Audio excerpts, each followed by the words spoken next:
ज्यों ही गाड़ी छूटी वह मानो काँप सी उठी। रेल का देना लेना तो हो ही गया था।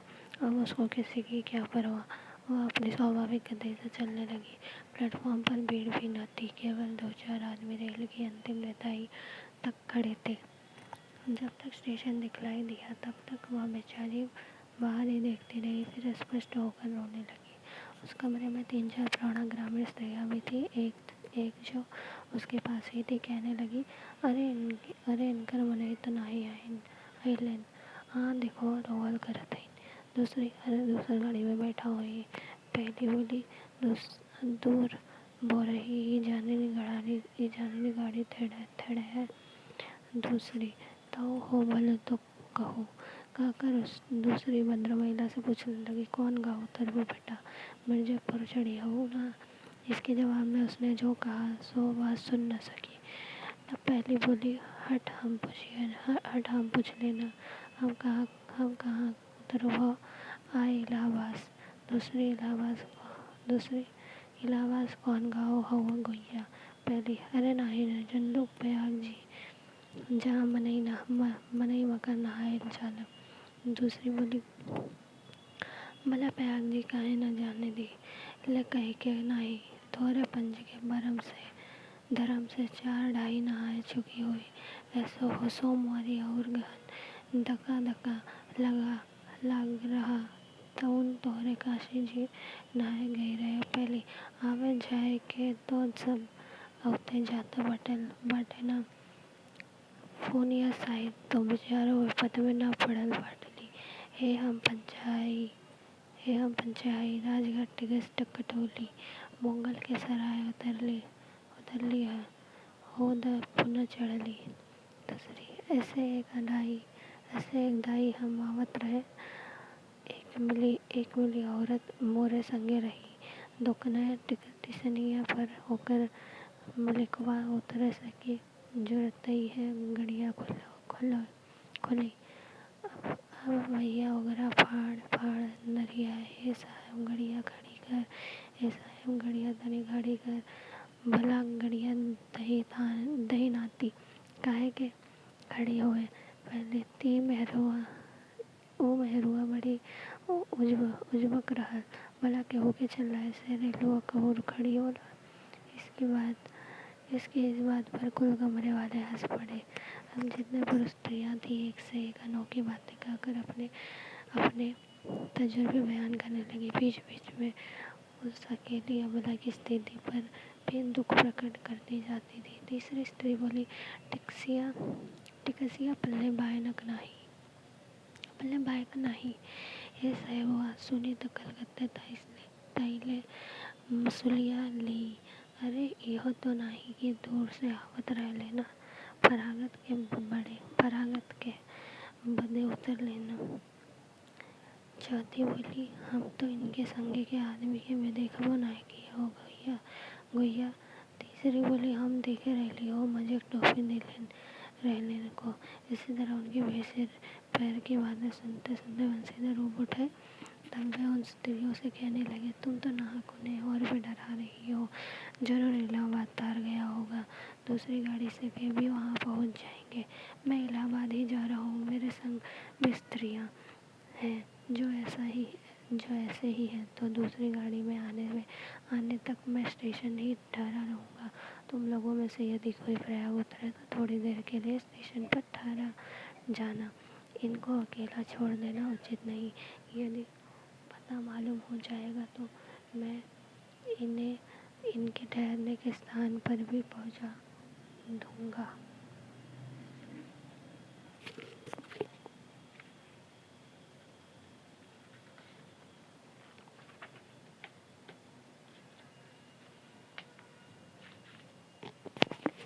बंसीधर की इन बातों से उन स्त्रियों की वाकधारा दूसरी ओर बह चली। हाँ, यह बात तो आप भली कहे। नहीं भैया, हम पंजे खाएगी केहू से कुछ कही। अरे एक के एक करत ना बाय तो दुनिया चलत कैसे बाय। इत्यादि ज्ञाननामा होने लगी। कोई तो उस बेचारे को सहारा मिलता देख खुश हुए और कोई नाराज भी हुए। क्यों नहीं बतला सकती। उस गाड़ी में जितने मनुष्य थे सभी ने इस विषय में कुछ न कुछ कह डाला था। पिछले कमरे में केवल एक स्त्री जो फरासी सी सीट की धुलाई ओढ़े अकेली बैठी थी, कुछ नहीं बोली। कभी कभी घूंघट के भीतर से एक आँख निकालकर बंसीधर की ओर और ताक देती थी और सामना हो जाने पर फिर मुंह फेर लेती थी। बंसीधर सोचने लगे कि यह क्या बात है। देखने में तो यह भले घर की मालूम होती है, पर आचरण इसका अच्छा नहीं है। गाड़ी इलाहाबाद के पास पहुँचने को हुई। बंसीधर उस स्त्री को धीरज दिलाकर आकाश पाताल सोचने लगे। यदि तार में कोई खबर न आई होगी तो दूसरी गाड़ी तक स्टेशन पर ही ठहरना पड़ेगा, और जो उससे भी कोई ना आया तो क्या करूँगा। जो हो, गाड़ी नैनी से छूट गई। अब सादगी उन अशिक्षिता स्त्रियों ने फिर मुँह खोला। कहा, भैया जो कहूँ बिना टिकस के आवत होए तो ओकर का सजाए होला। अरे ओका ही ना चाहत रहा कि मेरा रुके तो बैठा दिलन, और अफवाह तो उन टिकस लेके चल दिलन। किसी आदमी ने तो यहाँ तक दौड़ मारी कि रात को बंसीधर इसके जेवर छीन कर रफू चक्कर हो जाएंगे। उस गाड़ी में एक लाठी वाला भी था। उसने खुल्लम खुल्ला कहा, बाबूजी कुछ हमरो साझा।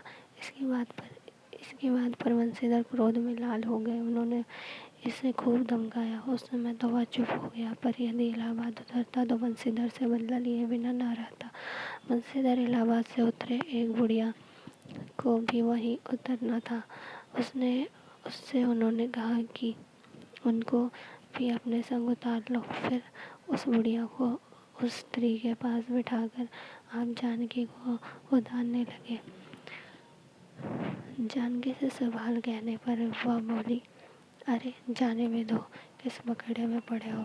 पर बंसीधर ने न माना। जानकी को और उस भद्र महिला को एक ठिकाने बिठाकर आप स्टेशन मास्टर के पास गए। बंसीधर के जाते ही वह बुढ़िया, जिससे उन्होंने रखवाली के लिए रख छोड़ा था, किसी बहाने से भाग गई। अब तो बंसीधर बड़े असमंजस में पड़े। टिकट के लिए बखेड़ा होगा, क्योंकि वह स्त्री बेटिकट है। लौट कर आए तो किसी को ना पाया। अरे ये सब कहाँ गई, यह कहकर चारों तरफ देखने लगे, कहीं पता नहीं। इस पर बंसीधर घबराए। आज कैसी बुरी साइड में घर से निकले कि एक के बाद दूसरी आफत में फंसते चले जा रहे हैं। इतने में अपने सामने उस धुलाई वाली को आते देखा। तू ही उन स्त्रियों को कहीं ले गई है। इतना कहना था कि धुलाई में मुँह खोलकर नवल किशोर खिलखिला उठे। अरे यह क्या, सब तुम्हारी ही करतूत है। अब मैं समझ गया कैसा गजब तुमने किया है। ऐसी हंसी मुझे नहीं अच्छी लगती। मालूम होता कि वह तुम्हारी ही बहू थी। अच्छा तो ये वे गई कहाँ? वे लोग तो पालकी गाड़ी में बैठी हैं। तुम भी चलो।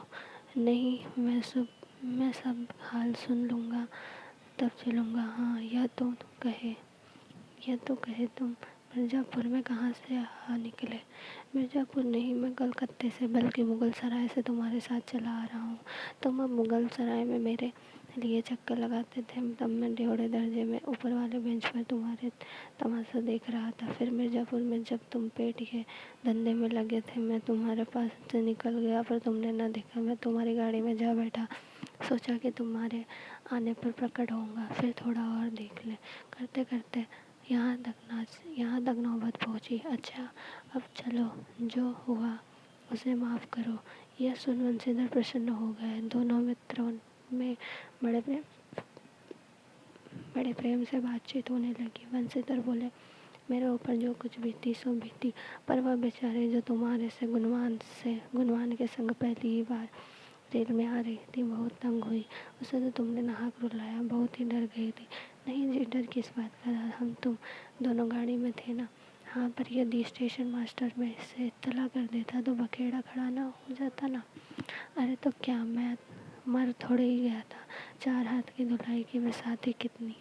इसी तरह बातचीत करते करते दोनों गाड़ी के पास आए। देखा तो दोनों मित्र बंधुओं में खूब हंसी हो रही है। जानकी कह रही थी, अरे तुम क्या जानो, इन लोगों की हंसी ऐसी ही होती है। हंसी में किसी के प्राण भी निकल जाए तो भी इन्हें दया ना आवे।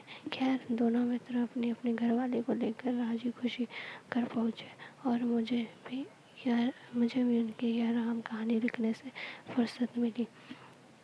तो लाइव वाली कहानी यहाँ समाप्त होती है। अगले वीडियो में हम नेट JRF में लगी अगली कहानी एक टोकरी भर मिट्टी के साथ मिलेंगे। धन्यवाद।